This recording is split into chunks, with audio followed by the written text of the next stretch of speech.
Então, retornando aqui ao nosso tema, a gente estava falando de escultura. Então, a escultura egípcia, ela é muito realista.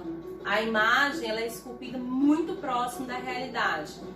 Eles dominavam essas técnicas. Além de ser muito frontal, imagens muito rígidas, aonde a forma que a pessoa estava posicionada era muito rígida.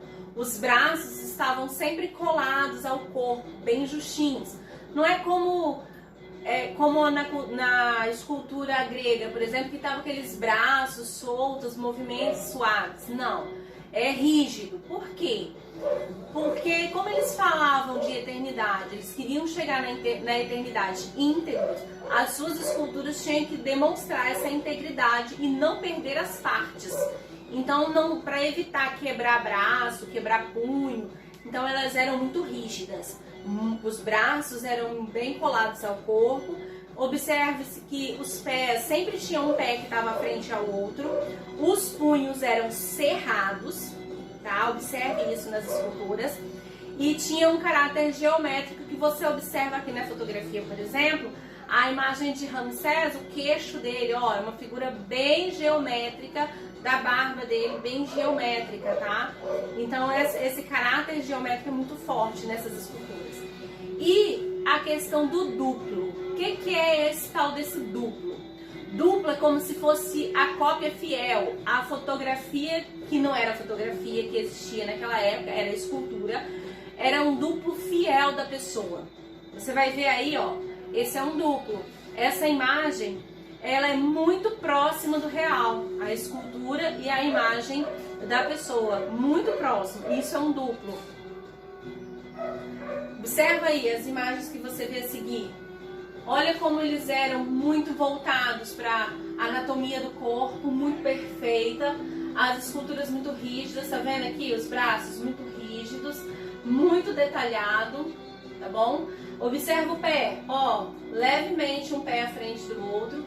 Punhos cerrados e braços bem próximos, bem colados ao corpo.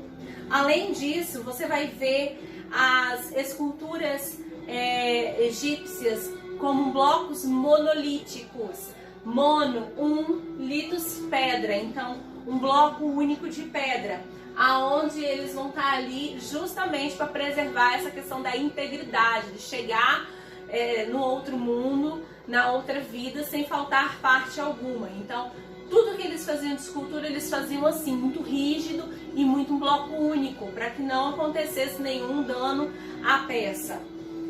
Mesmo nas esculturas sentadas, observa essas esculturas sentadas, que eles eram blocos únicos, muito próximos, os braços estão sempre grudados na perna, grudados ao corpo, para não ter nenhum tipo de prejuízo, não perder nenhuma parte.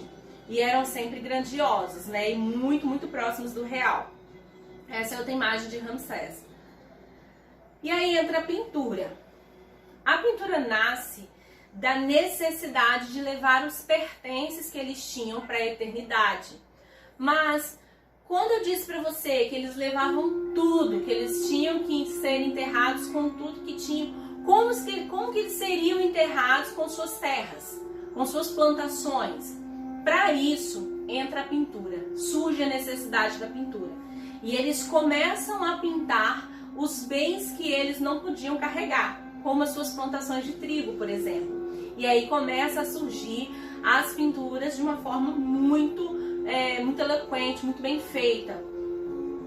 Pintavam também as pinturas de festas, porque eles também levavam para dentro desses sarcófagos, desses túmulos, essas pinturas das suas festas e do seu lazer. Porque na eternidade, no momento que eles começassem a viver a outra vida pós-morte, eles tinham que viver da mesma maneira, com as suas festas, com os seus lazeres, então com toda a sua adoração, com todas essas coisas. Então vinham as pinturas dos seus bens, das suas festas, dos seus momentos de lazer, e essas pinturas aí são chamadas de afrescos. Por que tem esse nome, afresco?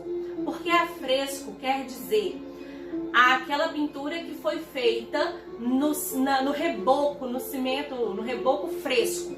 Então assim, eles estavam lá rebocando aquela parede, e aí enquanto ela estava fresca, o pintor ia lá e pintava, e a tinta secava junto com o reboco. Isso faz com que se preserve muito mais a pintura, de maneira que não tem como arrancar a pintura da parede se não arrancar o reboco. Então você encontra muito bem preservadas essas pinturas e esses afrescos. Você vê muito afrescos nas pinturas do período romano, na época de Roma. Você vai ver muito afresco e você vai ver que eles são muito bem preservados, porque eles são pintados na massa ainda molhada, úmida. No Egito também é assim. E eles pintavam, quando se falava de Faraó, pintavam-se esses afrescos dentro da câmara aonde estariam os seus bens ou estaria o corpo, no caso onde seria colocado o sarcófago.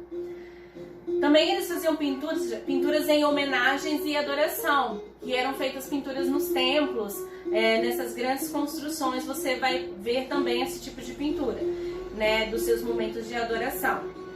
Na pintura, você vê a lei da frontalidade. Lei da frontalidade, por quê? Eles tinham que resolver a tridimensionalidade de pintura de alguma maneira.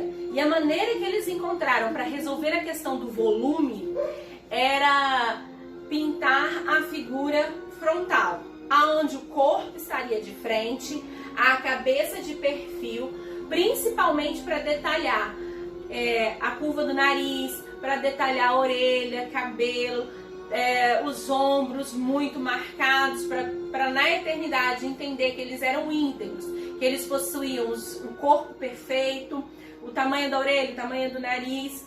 E você vai ver também que os olhos estão sempre pintados de frente. Mesmo que ele seja de perfil, o olho não é pintado como um triângulo, né? Não é assim o olho pintado como a forma de um triângulo. Não, é o olho completo, tá? O olho de perfil, o corpo de perfil, o rosto de perfil, porém o olho completo. Então nós temos aí o olho pintado de frente e as pernas em perfil, tá? E você vai ver que as pernas, elas estavam pintadas em perfil e tinha um porquê. Porque assim, a pessoa que estaria chegando na eternidade ia verificar lá na eternidade que ela tinha duas pernas, que ela era perfeita, que ela era completa, e normalmente mostra o joelho, tá? Caracteriza bem o joelho da pessoa.